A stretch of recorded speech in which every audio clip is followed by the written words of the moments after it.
لله نحمده ونستعينه ونستغفره ونؤمن به ونتوكل عليه ونعوذ بالله من شرور أنفسنا ومن سيئات أعمالنا من يهده الله فلا مضل له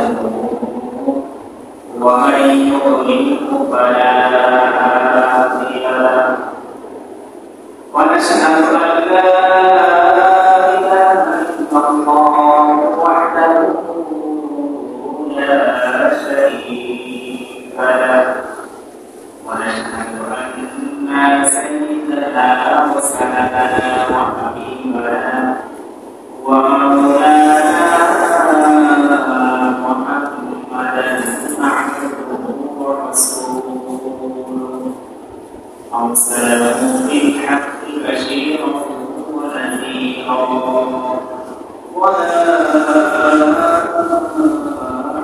إلى الله بإذنه وسراجا وقمرا منيرا فقد قال الله سبحانه وتعالى في كتابه المجيد وفي قرآنه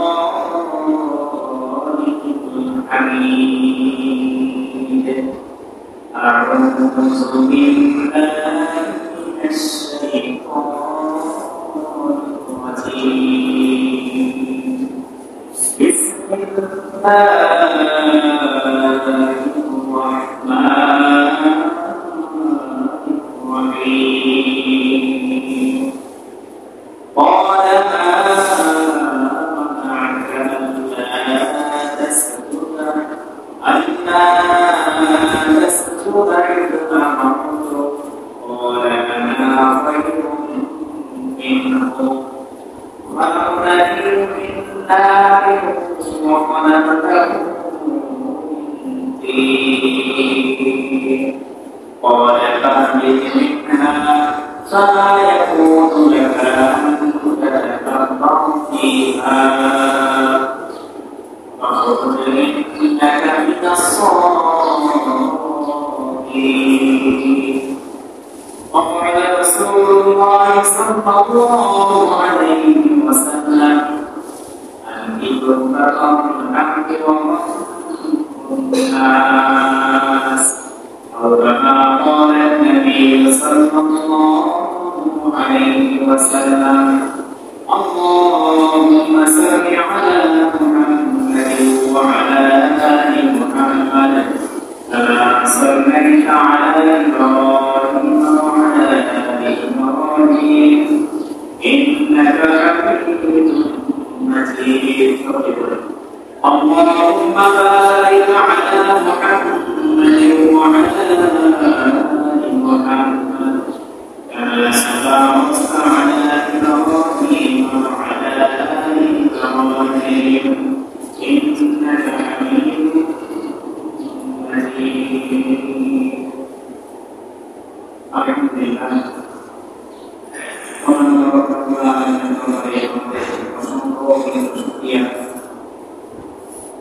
যে মহান রব্বুল আলামিন আজকে আমাদেরকে মহরম মাসের দ্বিতীয় সময় আল্লাহ আমাদেরকে অত্যন্ত মহব্বত করে ভালোবেসে দুনিয়ার অনেক মানুষ থেকে যাচাই বাছাই করে মহব্বত করে সুস্থতার সহিত বিভিন্ন ব্যস্ততা থেকে পার করে আমাকে প্রকৃতি পায়ে সিদ্ধা দেওয়ার জন্য আমাদেরকে যাচাই করে বাছাই করে আর পবিত্র জায়গায় মসজিদে নিয়ে এসেছেন।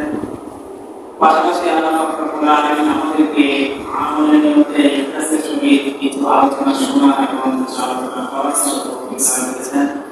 এই জন্য আমরা প্রত্যেকেই অন্তর থেকে শুকরিয়া আদায় করি আলহামদুলিল্লাহ। আল্লাহ রব্বুল আলামিনের শুকরিয়া আদায় করা হলে আল্লাহ তাআলা বলেন শাকারতুম লাযিদান্নাকুম।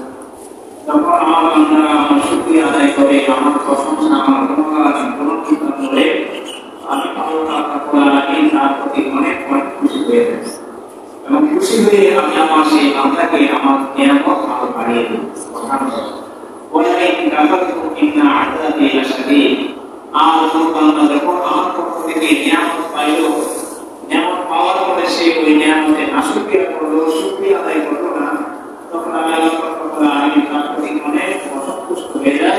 এবং তার জন্য জাহান্নামের কঠিন শাস্তির ব্যবস্থা করে দেন।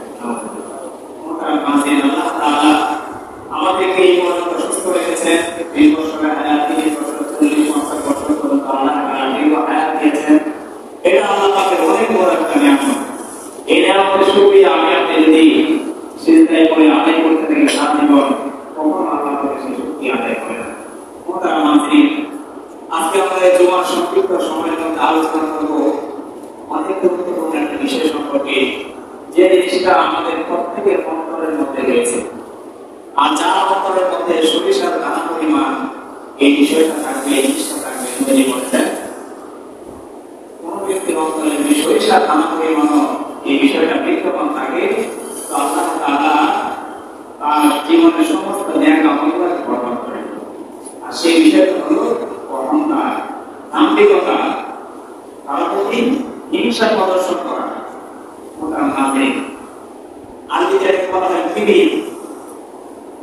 মানুষকে আল্লাহ তাআলা যে সমস্ত উপাদান দিয়ে সৃষ্টি করেছেন, মানুষের দেহটাকে সাজিয়েছেন, তার মধ্যে একটা অংশ হলো আগুন, যার কারণে মানুষ দেখা যায় অনেক সময় রাগে অতিষ্ঠ হয়ে যায়, রাগ হয়। আর রাগ হলো একটা জাহান্নামের আগুনের চিহ্ন, জাহান্নামের আগুনের স্ফুলিঙ্গ। আর এই রাগ থেকে মানুষের হিংসা, অহংকার, বিদ্বেষ, দাম্ভিকতা প্রকাশ পেয়ে থাকে। সুতরাং আমাদের প্রত্যেকের অন্তরে, প্রত্যেকের ভিতরে কিছু না কিছু অহংকার, কিছু না কিছু এরকম দাম্ভিকতা রয়েছে। তো মোহতারাম নাযরীন, এই অহংকার খুব খারাপ জিনিস। এক হাদিসের মধ্যে এসেছেন, তিনি বলেছেন লাকড়িকে যেরকম ভাবে আগুনে পোড়াইয়া ছাড়খাড় করে দেয়, লাকড়ির কোনো চিহ্ন থাকে না, ঠিক তদ্রূপ ভাবে একটা মানুষ জীবনে যত প্রকার নেক আমল করবে, যত নেক কাজ করবে, নামাজ পড়বে, পর্দা করবে, মেয়েরা হালাল হারাম বেঁচে চলবে, জায়েজ না জায়েজ বেঁচে চলবে, এত কিছু করার পরেও যদি তার অন্তরের মধ্যে সরিষার দানা পরিমাণ হিংসা থাকে, তাহলে লাকড়িকে যেরকম ভাবে আগুনে পোড়াইয়া ছাড়খাড় করে দেয়, ওই ব্যক্তির জীবনের সমস্ত নেক আমলকেও হিংসা নামক এই অহংকার সমস্ত নেক আমলকে পুড়িয়ে দেয়। অহংকার এই বিষয়টা খুবই সেনসিটিভ, খুবই গুরুত্বপূর্ণ বিষয়। আলহামদুলিল্লাহ, এই বিষয়ে আলোচনা করার জন্য আমাদের ক্যাটারিয়ার শুরু করে নামাজ ভাই বলেছেন যে এক সময় অহংকার সম্পর্কে আলোচনা করবে। আমাদের অনেকের অন্তরের মধ্যে অহংকার আছে। নামাজ পড়ি, আমি নামাজ পড়ি, আর অনেক নামাজ পড়ে না। আমি নিজের মধ্যে একটা, নিজের ভিতরে ভিতরে একটা আনন্দ করতে যে আমি নামাজ পড়তেছি, মুখে নামাজ পড়তেছি, আমি তো অনেক ভালো। কিন্তু আমি নামাজ পড়ি, আমি এরকম কিছু কাজ করি, অনেক ভাইয়ের কাছে যে নামাজ পড়ে না, কিন্তু সে আমার চাইতে অনেক ভালো। নামাজ পড়লে যে নামাজ পড়ে না, যে নামাজ পড়ে না, তার মধ্যে অনেক পার্থক্য। কিন্তু নামাজ পড়ার পরে যদি আমার অন্তরে যদি অহংকার তৈরি হয় যে আমি নামাজ পড়ি, আমি ভালো, আর অন্যরা নামাজ পড়ে না, বিধায় অন্যরা সবাই খারাপ, এই বিষয়টা যদি অন্তরের মধ্যে আসে, তাহলে আমার এই নামাজ কাজে আসবে না। বরং আমার অন্তরের মধ্যে এই সহানুভূতিটা, এই মহত্তা প্রকাশ পেতে হবে যে আমি নামাজ পড়তেছি, আমার পাশের বেডে, আমার পাশের রুমে আমার সাথী ভাই, আমার ঘরের স্ত্রী, আমার সন্তান খারাপ করে নামাজে বেজাকে দেওয়ার চেষ্টা করতে হবে। কিন্তু নিজের শুধু নামাজ পড়লাম না, নিজের অন্তরের মধ্যে এটা নিয়ে নিজের মহত্ব প্রকাশ করলাম, তাহলে আমার এই নামাজ আপনার জীবনের সমস্ত আমলকে বরবাদ করে দেবে। এদের অহংকার নাযরীন, এই অহংকার জিনিসটা খুবই খারাপ। হাদিসের কিতাবের মধ্যে অহংকার কাকে বলে? অহংকার হলো বড়ত্ব প্রকাশ করা, দাম্ভিকতা প্রকাশ করা। আর মুসলিমেরা পারিভাষিক ভাবে অহংকারের কথা বলে হাদিসের মধ্যে এসেছে আল-কিবরু বাতারুল হাক্কি ওয়া গমতুন নাস। কিবির বা অহংকার হলো এমন একটা জিনিস যে ধর্ম বলে সত্যকে পরিহার করা। কোন সত্য বিষয় যখন আমার আপনার সামনে, আমাদের সামনে কোন ন্যায়সঙ্গত বিষয়, যুক্তিসঙ্গত বিষয় যখন উপস্থিত হয়, তখন সেটাকে আমি গ্রহণ না করে দাম্ভিকতার সহিত অহংকার প্রদর্শন পূর্বক এটাকে পরিহার করা, এটাকে ত্যাগ করা, এটা আমাদের অহংকার। শুধু তাই নয়, কারণ মানুষকে বিকার চোখে দেখা, নিজেকে বড় চোখে দেখা, অন্য ভাইদেরকে, অন্য বন্ধুদেরকে ছোট চোখে দেখা। আমরা ছোট সময় কবিতা বলেছি, নিজে যাকে বড় বলে সে বড় নয়, লোকে যারা বড় বলে সেই বড় হয়। কবি শামসুর রহমান এই কবিতা লিখে গেছেন। উনি হাদিসের আলোকে এই কথা লিখেছেন, আমি নিজেকে যদি বড় বলি, আমি কখনো বড় হতে পারবো না। বরং লোকে যদি আমাকে বড় বলে, তাহলে আমি বড়। নবী সবসময় দোয়া করতে আল্লাহ বলেছে, আল্লাহুম্মা জাআলনি ফি আইনি সাগীরা ওয়া ফি আইয়ুনিন নাসি কাবীরা। যে হে আল্লাহ, তুমি আমাকে আমার চোখে ছোট বানায় দাও, তুমি আমাকে আমার ভিতরে ছোট বানায় দাও, আর মানুষের চোখে আমাকে বড় বানিয়ে দাও। সুবহানাল্লাহ, অনেক গুরুত্বপূর্ণ একটা দোয়া। আল্লাহুম্মা জাআলনি ফি আইনি সগীরা ওয়া ফি আ'ইনিন নাসি কাবীরা, যে আল্লাহ তুমি আমাকে আমার চোখে ছোট বানাও আর মানুষের চোখে বড় বানিয়ে দাও। আল্লাহ তাআলা যখন এই আমল আমাকে করার তৌফিক দিন, যখন আমাকে আপনাকে যখন আল্লাহ তাআলা আমাকে আপনাকে যখন নিজের ছবি আমি আপনাকে নিজেকে ছোট করে দেখতে পারবো, তখন আমার আপনার অন্তরে অহংকার আসবে না। কিন্তু যখন আমি নিজেকে বড় মনে করবো, নিজের মধ্যে মহত্ব প্রকাশ করতে থাকবো, তখন দেখা যাবে যে নিজের মধ্যে অটোমেটিক অহংকার চলে আসবে। সুতরাং এই অহংকার কখনো হবে না। আমরা এই অহংকার সম্পর্কে পবিত্র কোরআনের কয়েকটা আয়াত উল্লেখ করব। নবী সাল্লাল্লাহু আলাইহি ওয়াসাল্লামের অসংখ্য হাদিস থেকে কয়েকটি হাদিস থেকে এই ব্যাপারে আলোচনা করব। কোরআন এবং হাদিসের মধ্যে আল্লাহ তাআলা অহংকার সম্পর্কে কি কি বলেছেন সেই ব্যাপারে আমরা কিছু কথা শুনব। সর্বপ্রথম আমরা শুনব কোরআনের কারিমের মধ্যে আল্লাহ তাআলা অহংকার সম্পর্কে কি বলেছেন, যারা অহংকার করে তাদের সম্পর্কে আল্লাহ কি বলেছেন। এই ব্যাপারে আল্লাহ রাব্বুল আলামিন সূরাতুল বাকারা 34 নম্বর আয়াতের মধ্যে বলেন, وَإِذْ قَالَ رَبُّكَ لِلْمَلَائِكَةِ اسْجُدُوا لِآدَمَ فَسَجَدُوا إِلَّا إِبْلِيسَ أَبَى وَاسْتَكْبَرَ وَكَانَ مِنَ الْكَافِرِينَ। আল্লাহ রাব্বুল আলামিন সূরাতুল বাকারা 34 নম্বর আয়াতের মধ্যে বলতেছেন যে আল্লাহ তাআলা যখন আদম আলাইহিস সালামকে সৃষ্টি করলেন, আদম আলাইহিস সালামকে সৃষ্টি করার পরে সমস্ত ফেরেশতাদেরকে আদেশ দিলেন যে ফেরেশতারা তোমরা আদমের সম্মানার্থে তাকে তোমরা সিজদা করো। তখন সমস্ত ফেরেশতারা আদম আলাইহিস সালামকে সিজদা করেছিল। কিন্তু ওই দাম্ভিকতা প্রদর্শন শুরু অহংকার বশত, হিংসা বশত ইবলিস বা শয়তান আমরা যাকে বলে থাকি, সে ছিল সাইয়্যিদুল মালায়েকা, সমস্ত ফেরেশতাদের সর্দার। সে ওই দিন সমস্ত ফেরেশতাদের সর্দার হওয়া সত্ত্বেও সে ওই আদম আলাইহিস সালামকে সিজদা করে নাই। সে আল্লাহ তাআলার আদেশকে অমান্য করেছিল। আল্লাহ তাআলা বলেন আবা ওয়াস্তাকবার, সে অস্বীকার করেছিল সিজদা করতে, ওয়াস্তাকবার, এবং সেই অহংকার প্রদর্শন করে দিল। যার কারণে সে অহংকার প্রদর্শন করার কারণে আল্লাহ তাআলার আদেশকে অমান্য করার কারণে আল্লাহ তাআলা বলেন আমি তাকে ফেরেশতার কাতারে নাম কেটে দিয়ে তাকে কাফেরদের অন্তর্ভুক্ত করি। দেখেন আল্লাহ পাকের আদেশ পালন করার ক্ষেত্রে আল্লাহ তাআলা বলেছেন তাকে সিজদা করার জন্য, কিন্তু সে সিজদা করে না। সে আল্লাহ যুক্তি দাম করিয়েছে।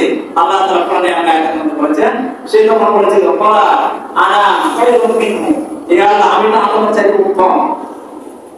আল্লাহ আদেশ করেছে সিজদা করার জন্য, যেখানে কোনো প্রশ্ন উত্থাপন করার সুযোগ নাই, সেখানে সে আল্লাহ তাআলাকে বলতেছে যে আমি তো আদমের চাইতে উত্তম। কিভাবে উত্তম? সে বলল খলাকতানি মিন নার, তুমি তো আমাকে আগুন থেকে সৃষ্টি করেছেন।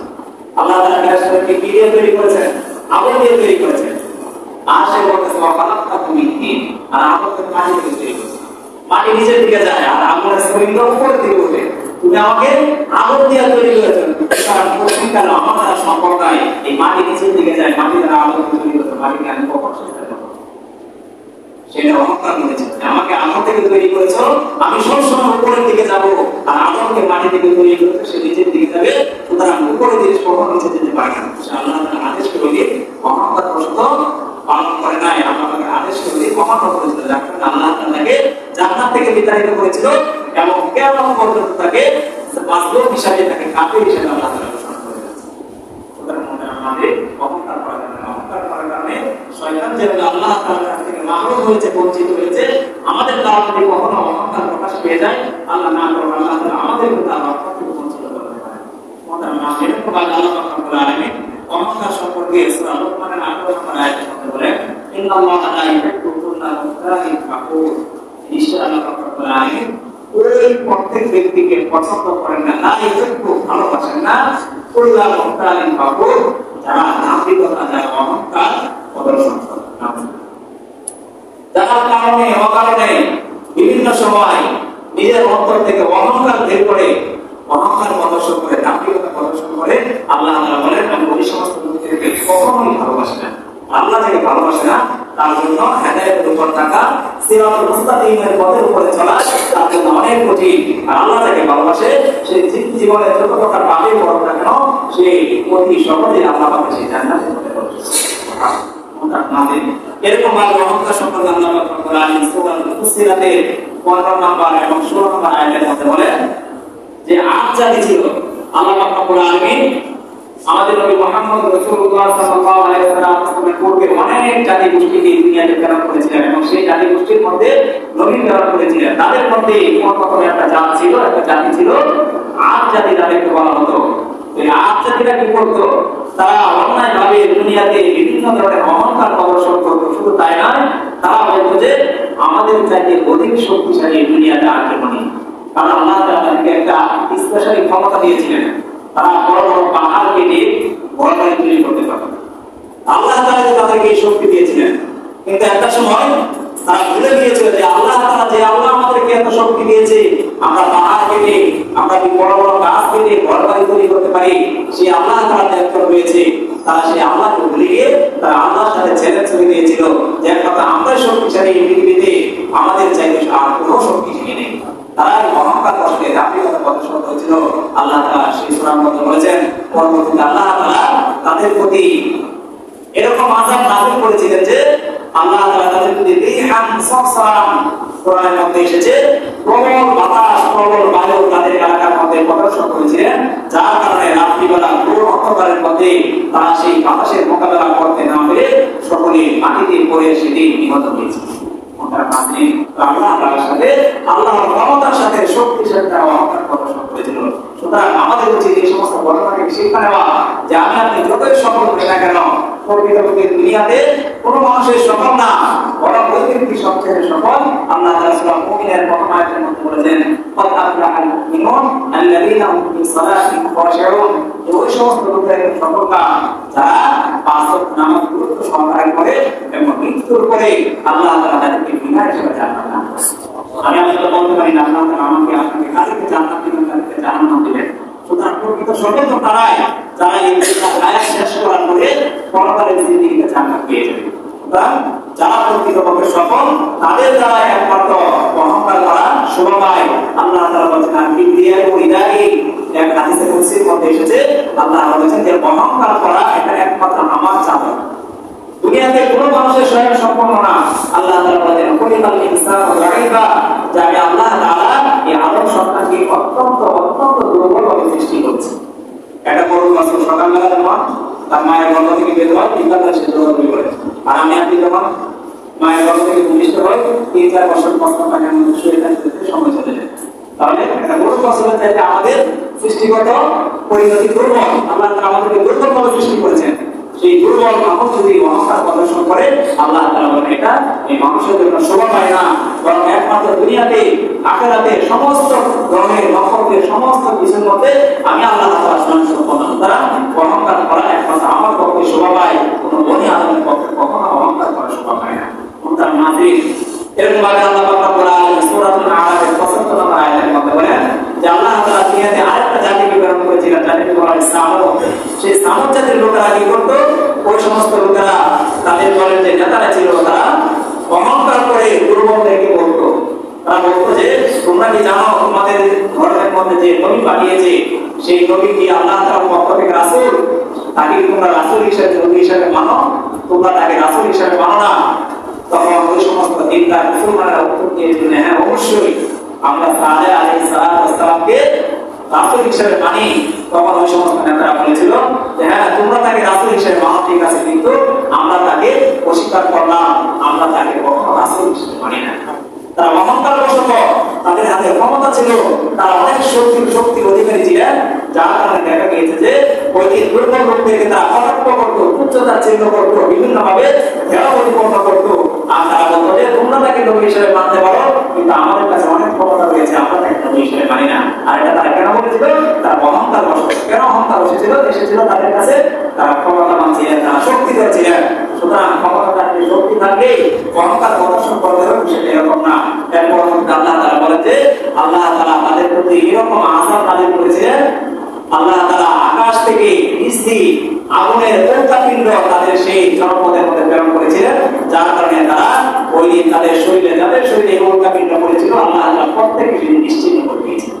সুতরাং মানুষের পক্ষে কখনো অহংকার প্রদর্শন করা শোভা পায় না। তার মানে এরকম বাজে আল্লাহ তাআলা সূরাতুল আরাফের 88 নম্বর আয়াতের মধ্যে বলেন যে হযরত শুআয়ব আলাইহিস সালামের জাতি আল্লাহ তাআলা আমাদের আমাদের নবী মুহাম্মদ রাসূলুল্লাহ সাল্লাল্লাহু আলাইহি ওয়াসাল্লাম পূর্বে আরেকজন নবীকে পাঠিয়েছিলেন, যার নাম ছিল হযরত শুআয়ব আলাইহিস সালাম। তার জাতি সম্পর্কে বলেন যে তার দলের নেতৃস্থানীয় লোকেরা অহংকার করে তারা তাদের দুর্বল লোকদেরকে বলতো যে তোমরা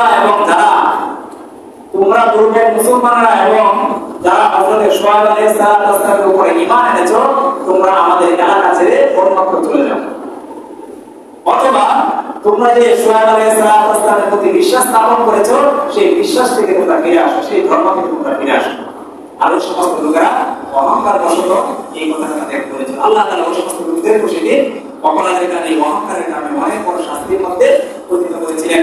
এরকম ভাবে সূরা আল-কাসাসের 45 নম্বর এবং 38 নম্বর এবং 39 নম্বর আয়াতের মধ্যে আল্লাহ তাআলা ফেরাউন সম্পর্কে বলেন যে ফেরাউন সে অহংকার বশত, দাম্ভিকতা বশত সে বলতো যে আমি সবচেয়ে বড় ইলাহ, আমার চাইতে বড় ইলাহ, আমার চাইতে বড় প্রভু রব আর কি মনে দুনিয়ায়। অথচ সে মনে মনে জানতো যে একজন আল্লাহ তাআলা রয়েছে। সে তার মধ্যে আমাকে আদেশ দিয়েছিল যে তুমি ইট পুড়িয়ে একটা প্রাসাদ তৈরি করো, সেই প্রাসাদের উপর উঠে আমি মুসার রবের সাথে আল্লাহর সাথে কথা বলবো, আপনাকে দেখতে। সে সেটা অহংকার করেছিল। আল্লাহ তাআলা বললেন ফেরাউন এবং তার বাহিনীকে আল্লাহ তাআলা এই অহংকারের কারণে ওই দিন সেই নীল নদের মধ্যে, সমুদ্রের মধ্যে আল্লাহ তাআলা ডুবিয়ে দিয়েছে।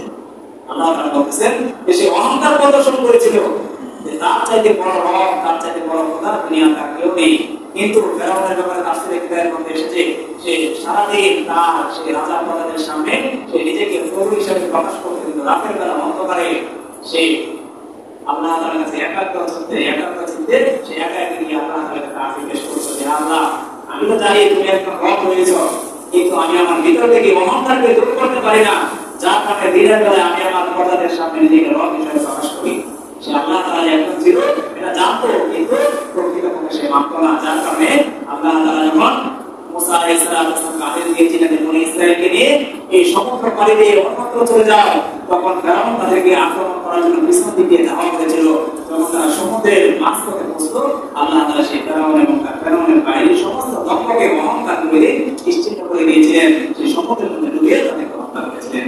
মোহতারাম মুআজ্জিন, এরকম বাংলা সূরাতুল জাসিয়া 7 নম্বর এবং 8 নম্বর আয়াতে আল্লাহ তাআলা বলেন এবং অধিক মিথ্যাবাদী ওই সমস্ত লোকদের জন্য যা আল্লাহ তাআলা আয়াত শোনার পরেও তারা তাদের কানের মধ্যে আঙ্গুল ঢুকিয়ে রাখে অথবা নিজেদেরকে চাদর দ্বারা আবৃত করে রাখে।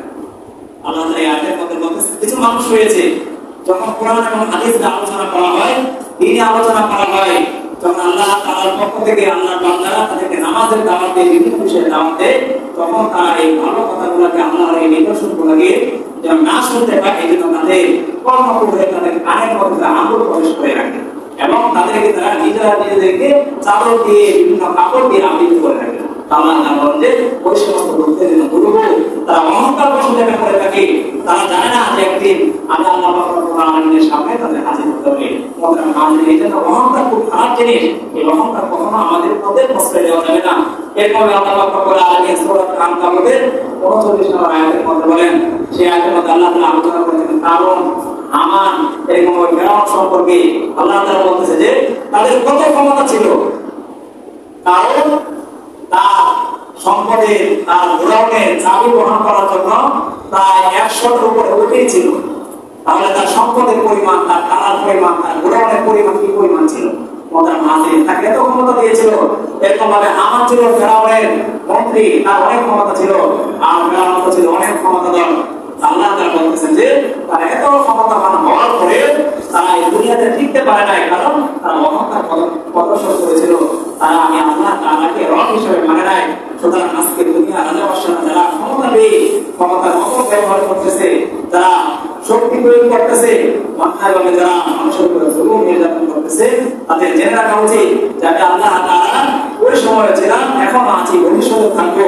যেরকম ভাবে আমি আল্লাহ তাআলা ফেরাউন কারণে ধ্বংস করে দিয়েছি, আজকাল রাজাবাদশারা যারা সাধারণ মানুষের উপরে জুলুম করে তাদেরকেও আমি ধ্বংস করতে সময় ব্যাপার করবো। এই সমস্ত ইতিহাস থেকে আমাদের শিক্ষা নেওয়া উচিত। কখনো ক্ষমতা নিয়ে ক্ষমতার অপব্যবহার করে নিজের অহংকারকে প্রকাশ করা উচিত নয়। এরকম ভাবে আল্লাহ রাব্বুল আলামিন সূরা আল-গাফিরের 60 নম্বর আয়াতের মধ্যে বলেন যে তোমরা আল্লাহ তাআলার কাছে দোয়া করো বেশি বেশি। কারণ এক হাদিসের মধ্যে এসেছে আর দোয়া হলো ইবাদত, দোয়া হলো ইবাদতের মগজ।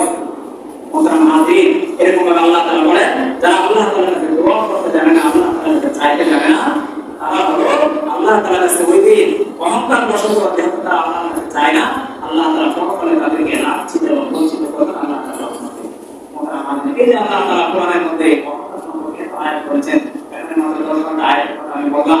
আল্লাহ তাআলা কোরআনের সূরা আয়াতের অসংখ্য আয়াতের মধ্যে এরকম অহংকার সম্পর্কে, হিংসা সম্পর্কে আলোচনা করেছেন, যেগুলো আলোচনা করলে দেখা যায় অহংকার জিনিসটা খুবই খারাপ।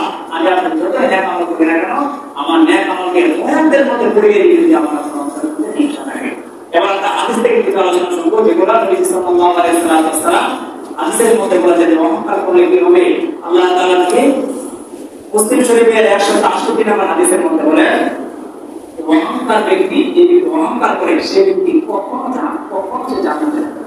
উনি বলেছেন যদি তার অন্তরের মধ্যে সরিষার দানা পরিমাণ অহংকার থাকে, মৃত্যুর আগ মুহূর্তে সে যদি তওবা না করে সে কোনদিন তার জান্নাতে প্রবেশ করতে পারে না, যতক্ষণ পর্যন্ত অহংকারের শাস্তি সে ভোগ না করে। এই জন্য হাজির আমাদের অন্তরের মধ্যে আমরা কখনো অহংকার রাখবো না। ঠিক তদ্রুপ নবী সাল্লাল্লাহু আলাইহি ওয়াসাল্লাম বুখারী শরীফে 671 নম্বর হাদিসের মধ্যে বলে সমাজের মধ্যে সবচেয়ে দুর্বল ব্যক্তি যারা, মিসকিন যারা, তারা সবার আগে জান্নাতে প্রবেশ করবে। সুবহানাল্লাহ। এবং তাদের জন্য জান্নাত আবশ্যক। ঠিক এর বিপরীতে নবী বলেছেন এবং প্রত্যেক ওই ব্যক্তি যার ভাষা কটু, যার ভাষা হলো কর্কট ভাষা এবং যে অহংকারী, যার অন্তরের মধ্যে হিংসা রয়েছে, অহংকার রয়েছে, সেই ব্যক্তিগুলো হবে সবার আগে জান্নাতে। অর্থাৎ সমাজের মধ্যে আমরা তাদেরকে দুর্বল, যারা অর্থের দিক দিয়ে দুর্বল, শারীরিক দিক দিয়ে দুর্বল, এরকম সামাজিক দিক দিয়ে দুর্বল, তাদেরকে আমরা দুর্বল হবে, কিন্তু আল্লাহ তাআলা বলতেছেন, আল্লাহ নবী বলতেছেন ওই সমস্ত ব্যক্তিদের সবার আগে জান্নাতে যাবে। আর জাহান্নামে যাবে কারা? যাদের অন্তরের মধ্যে হিংসা রয়েছে, যাদের ভাষার মধ্যে কঠোরতা রয়েছে, যারা অপরকে রেগে যায়, অসহায় মানুষকে সাহায্য করার পরিবর্তে মানুষের উপরে বিভিন্ন জুলুম, বিভিন্ন অত্যাচার চাপিয়ে দেয়, তারা সবার আগে জাহান্নামে যাবে। ঠিক তদ্রুপ নবী সাল্লাল্লাহু আলাইহি ওয়াসাল্লাম তিরমিজি শরীফের 2561 নম্বর হাদিসের মধ্যে বলে যে আল্লাহ তাআলা যখন জান্নাত এবং জাহান্নামকে সৃষ্টি করলেন, তখন ওই জান্নাত এবং জাহান্নাম তারা পরস্পর ঝগড়ায় লিপ্ত হলো। জান্নাত বলতেছে যে আমার মধ্যে আমি প্রবেশ করাবো সমাজের মধ্যে সবচেয়ে দুর্বল এবং সবচেয়ে নিকৃষ্ট এবং সবচেয়ে মিসকিন প্রকৃতির লোকদেরকে। আর জাহান্নাম জান্নাতের সাথে ঝগড়া করে বলতেছে যে আমার মধ্যে আমি প্রবেশ করাবো এই সমস্ত ব্যক্তিদেরকে যারা সমাজের মধ্যে যারা দম্ভ করে, অহংকার করে জমিনের উপরে রাজ করতে পারে। তখন আল্লাহ তাআলা জান্নাতকে উল্লেখ করে বলতেছেন যে আমি জান্নাতকে সৃষ্টি করেছি, জান্নাতের মধ্যে আমার রহমত, আমার দয়া, আমার মায়ের ভরপুর থাকবে। আর জাহান্নামকে আমি তৈরি করেছি যে জাহান্নামের মধ্যে থাকবে শাস্তি আর শাস্তি। সুতরাং আমাদের সমাজের মধ্যে যারা অসচ্ছল, যারা দুর্বল, তাদেরকে অবহেলা করার কোনো সুযোগ নেই। নবী হাদিসের মধ্যে বলেছেন, নবী সাল্লাল্লাহু আলাইহি ওয়াসাল্লাম বলেন গরীব মানুষ যারা দুস্থ, যারা অতিশয় দুর্বল, তারা ধনীদের চাইতে 500 বছর পূর্বে জান্নাতে প্রবেশ করবে। সুবহানাল্লাহ। সুতরাং আজকে দুনিয়াতে আমরা 60 বছর 70 বছরের জিন্দেগি পাওয়ার পরে যারা অযথা আলোচনা করতেছি, অমুকের গাড়ি আছে, অমুকের বাড়ি আছে, অমুকের এ আছে, সে আছে, আমাদের আফসোস করার কোনো কিছু নেই। বরং এই দুনিয়ার পার্থিব জীবনটা 60-70 বছরের, এটা আমি সুখে কাটাই বা দুঃখে কাটাই, যেভাবে কাটাই না কাটাই, এটা অতি তাড়াতাড়ি শেষ হয়ে যাবে। মৃত্যুর পরে আমার আপনার জন্য চিরন্তন সুখ শুরু হবে। সেই সুখের দিকে তাকিয়ে আমার আপনার জন্য উচিত ওই সমস্ত বিল্ডিং এর দিকে, ওই সমস্ত টাকা পয়সার দিকে না তাকান। কারণ নবী বলেছেন গরীবরা সবার আগে 500 বছর আগে ধনীদের চাইতে জান্নাতে যাবে। সুবহানাল্লাহ। ওটার মানে এরকম ভাবে নবী সাল্লাল্লাহু আলাইহি ওয়াসাল্লাম শরীফের 193 নম্বর হাদিসের মধ্যে বলেন যে তিন ব্যক্তির সাথে আল্লাহ পাক রব্বুল আলামিন হাসরের ময়দানে কথা বলবেন না, ওই দিন তাদেরকে পবিত্র করবেন না, এবং নবীজি বলেন যে তাদের দিকে রহমতের দৃষ্টি দিবেন না। তাদের মধ্যে অন্যতম একটা ব্যক্তি হলো যে বুড়া বয়সে, যে 60 বছর অতিবাহিত হয়ে যাওয়ার পরে, 50 বছর অতিবাহিত হয়ে যাওয়ার পরে ব্যভিচারে লিপ্ত হয়, অন্যায়ভাবে মানুষের সাথে ব্যভিচার করে, ওই ব্যক্তির সাথে আল্লাহ তাআলা আসলে সেই কঠিন ময়দানে তার সাথে কোনো কথা বলবেন না, তার দিকে রহমতের দৃষ্টি দিবেন না, তাকে ওই দিন পবিত্র করবেন না। এরকম দ্বিতীয় ব্যক্তি হলো মিথ্যাবাদী শাসক, যে শাসক অন্যায়ভাবে মিথ্যার সাথে মিথ্যা রায় দিয়ে মানুষকে জুলুমের শিকার করে, মানুষকে অত্যাচারের শিকার করে, ওই শাসকের সাথে আল্লাহ তাআলা ওই আসলে কঠিন ময়দানে যেদিন কেউ কাউকে চিনবে না, সবাই ইয়ানাসি করতে থাকবে, ইয়াউমা ইয়াকুলুল মার'উ নাকি ওয়া উম্মিহি ওয়া আবিহি ওয়া সাহিবাতিহি ওয়া বানি। আল্লাহ তাআলা বলেন ওই দিন এমন একটা পরিস্থিতি হবে, ওই দিন ভাই ভাইকে চিনবে না, বন্ধু বন্ধুকে চিনবে না। একটা নেকির জন্য সন্তান তার মায়ের কাছে গিয়ে বলে, মা আমাকে একটা নেকি দাও, তাহলে আমার নেকি পাল্লা পরিপূর্ণ হয়ে যাবে। আর জান্নাতে চলে যেতে পারবো। মা ওই দিন এই কঠিন পরিস্থিতিতে সে অস্বীকার করে বলবে যে দুনিয়াতে আমার কোনো বিয়ে হয় না, আমার সন্তান হবে থেকে, তুমি এখান থেকে চলে যাও, তোমাকে আমি টিকে দিতে পারবো না। ওই কঠিন পরিস্থিতির মধ্যে আল্লাহ তাআলা মিথ্যাবাদী শাসকদের সাথে কোনো রকম কথা বলবেন না, তাদেরকে মাফ করবেন না, তাদেরকে করতে পারবেন না। দ্বিতীয় নম্বরে নবীজি বলেন ওই কঠিন হাসরের ময়দানে কোন ব্যক্তির সাথে কথা বলবেন না, কার দিকে রহমতের দৃষ্টি দিবেন না, সে হলো ওই ব্যক্তি যারা দুনিয়াতে থাকা অবস্থায় অন্তরের মধ্যে অহংকার পোষণ করে। সুতরাং এর দ্বারা বোঝা যায় এই যে হাদিস কোরআনের বর্ণনা এসেছে অহংকার সম্পর্কে, অন্তরের মধ্যে যদি অহংকার থাকে, এই যে আমরা পাঁচ ওয়াক্ত নামাজ পড়তেছি, সৎ কাজ করতেছি, সমস্ত কিছু কিন্তু বরবাদ হয়ে যাবে। সুতরাং আজ আমাদের উচিত অন্তর থেকে অহংকারকে দূর করা। নবী সাল্লাল্লাহু আলাইহি ওয়াসাল্লাম মুসলিম শরীফের 5357 নম্বর হাদিসের মধ্যে বলেন যে নবীজির জামানায় নবীজি বলতেছেন যে এক ব্যক্তি তার শরীরের মধ্যে দুটা নতুন চাদর পরিধান করে সে বের হয়েছে এবং সে মনে মনে এই অহংকার করতেছে যে আমার কাছে দুইটা নতুন নতুন চাদর হয়েছে। সে নিজের মধ্যে একটা অহংকার বোধ করে তিনি বলেন যে আল্লাহ তাআলা সাথে সাথে ওই ব্যক্তিকে ওই জায়গার মধ্যে মাটির মধ্যে দিবেন এবং কিয়ামত পর্যন্ত যতদিন এই দুনিয়া টিকে থাকবে সে শুধু নিচের দিকে যেতে থাকবে, নিচের দিকে সে আল্লাহ পাক এখনো রয়েছে। আমরা অনেক কিছু নিয়ে মাটির উপরে যাওয়ার সময় দেখা যায় টক করে আমরা দৌড়ি বা এরকম অহংকার করে জমির উপরে চলাচল করি যেন মাটিতে আমার পা লাগে না। জমিনের উপরে যখন চলবে ওটা খুব সহনশীলতার সাথে খুব স্বাভাবিকভাবে চলবে, কারণ এই মাটির ভিতরে তোমাদেরকে ঢুকতে হবে। ঢোকার পরে এই যে ব্যক্তি দুনিয়াতে থাকা অবস্থায় মাটির উপরে থাকা অবস্থায় অহংকার প্রদর্শন করে তুমি বলেন তাদেরকে কবরে একটা চাপ দিবে যে পাশের সেই দেহের এক পাশে হাত আর এক পাশে হাড়ের ভিতরে এরকম পালন করবে। জমির উপরে চলার সময় আমাদেরকে সতর্কতার সাথে চলা উচিত। আমরা যেন জমির উপরে এরকম অহংকার প্রদর্শন করে না চলে, যার কারণে আমাদেরকে সেই কবরের মধ্যে শাস্তির সম্মুখীন হয়। মোহতারাম মাঝে এরকম ভাবে সর্বশেষ একটা হাদিস তিরমিজি শরীফের মধ্যে এসেছে 2499 নম্বর হাদিসের বর্ণনা এসেছে যে কিয়ামতের ময়দানে আল্লাহ পাক রব্বুল আলামিন ওই সমস্ত অহংকার দ্বারা করত তাদেরকে উপস্থিত করবেন। তাদের অবস্থা কিরকম নবী হাদিসের মধ্যে বলেছেন তারা পিঁপড়ার মতো সারিবদ্ধ হবে, পিঁপড়া যেরকম ভাবে একটা পিছনে একটা কাঁটাল ধরে লাইন ধরে তারা চলাচল করে আল্লাহ তাআলা ওই সমস্ত অহংকারীদেরকে ওই দিন হাসরের ময়দানে উপস্থিত করবেন। তবে তার মানুষের আকৃতি থাকবে কিন্তু তাদের সিরিয়াল থাকে পিঁপড়ার মতো। তারপর নবীজি বলেন যে তাদের চেহারার দিকে ওই দিন তাকানো যাবে না, কারণ তাদের চেহারা ওই দিন চারদিক থেকে লাঞ্ছনায় ঘিরে রাখবে। শুধু তাই নয়, তিনি বলেন সেদিন জাহান্নামের একটা জেলখানা রয়েছে, যে জেলখানাটার নাম হলো বুলাস। সেই বুলাস নামক জেলখানার মধ্যে তাদেরকে প্রবেশ করানো হবে এবং তাদেরকে ওই অহংকারী ব্যক্তিদেরকে যারা অহংকার পোষণ করত তাদেরকে খাবার দাবার হিসেবে ওই দিন জাহান্নামের ব্যক্তিদের রক্ত এবং পুষ তাদের সাথে পরিবেশন করা হবে। জাহান্নাম তো এমনি নির্দিষ্ট একটা জায়গা, আর সেই জায়গার মধ্যে যদি জেলখানা থাকে আর সেই জেলখানার মধ্যে যদি কাউকে প্রবেশ করানো হয় সেই ব্যক্তি হবে অহংকারী। যারা দুনিয়াতে থাকা অবস্থায় হিংসাগ্রস্ত মানুষের প্রতি অবস্থায় অহংকার প্রদর্শন করতে আল্লাহ তাআলা সেদিন ওই সমস্ত অহংকারী ব্যক্তিদেরকে ওই জাহান্নামের জেলখানার মধ্যে প্রবেশ করাবে। মোহতারাম হাজিরিন, এই যে দীর্ঘ আলোচনা আমরা করলাম কোরআন এবং হাদিস থেকে, আল্লাহ তাআলা একটা কথা বোঝাতে চেয়েছেন যে দুনিয়াতে থাকা অবস্থায় কোনো মানুষের পক্ষে অহংকার করা শোভা পায় না। কারণ অহংকার হলো আর ইন্ডিয়া ওইদাই যে ইমানদার বান্দার তোমরা জেনে রাখো, অহংকার হলো একমাত্র আমার চাদর। কারণ আমি আল্লাহ তাআলা সমস্ত দুনিয়াকে সৃষ্টি করেছি, আবার আমি এই দুনিয়াকে ধ্বংস করে দিব, আমার হাতে সমস্ত ক্ষমতার আধিপতি। সুতরাং আমার পক্ষে অহংকার করা শোভা পায়, তোমাদের বান্দাদের কারো পক্ষে অহংকার করা শোভা পায় না। আমাদের উচিত এই দুনিয়াতে আমরা যতদিন বেঁচে থাকবো, যতই ন্যাক আমল করি না কেন, যেন আমার অন্তরে অহংকার প্রবেশ না করতে হবে সেই ব্যাপারে আমাদের সতর্ক থাকা। কারণ উনি হাদিসের মধ্যে বলেছেন যার অন্তরে সরিষার দানা পরিমাণ অহংকার থাকবে সে কখনো জান্নাতে প্রবেশ করতে পারবে না। যেরকম ভাবে লাকড়িকে আগুন পুড়িয়ে ছারখার করে দেয়, একটা মানুষ সারা জীবন আল্লাহ পাকের কুদরতি পায়ে সেজদা দিয়েছে, নামাজ পড়েছে, ভালো ভালো কাজ করেছে, কিন্তু অন্তরের মধ্যে সে অহংকার পোষণ করেছে, তাহলে ওই লাকড়ি যেরকম ভাবে পুড়ে ছারখার হয়ে যায়, তার জীবনের সমস্ত ন্যাক আমল অহংকারের কারণে পুড়ে ছারখার হয়ে যাবে। আমাদের উচিত আল্লাহ পাক রব্বুল আলামিন আমাদের প্রত্যেকের অন্তর থেকে অহংকারকে দূর করে দেয় এবং নিজেকে যেন নিজের চোখে ছোট বানিয়ে দেয় এবং অন্যের চোখে যেন আমাদের সবাইকে বড় বানিয়ে দেয়। আল্লাহ আমাদের কাছে এই দোয়া সবসময় আল্লাহ আমাদের এই দোয়াগুলো কবুল করুন। আমিন।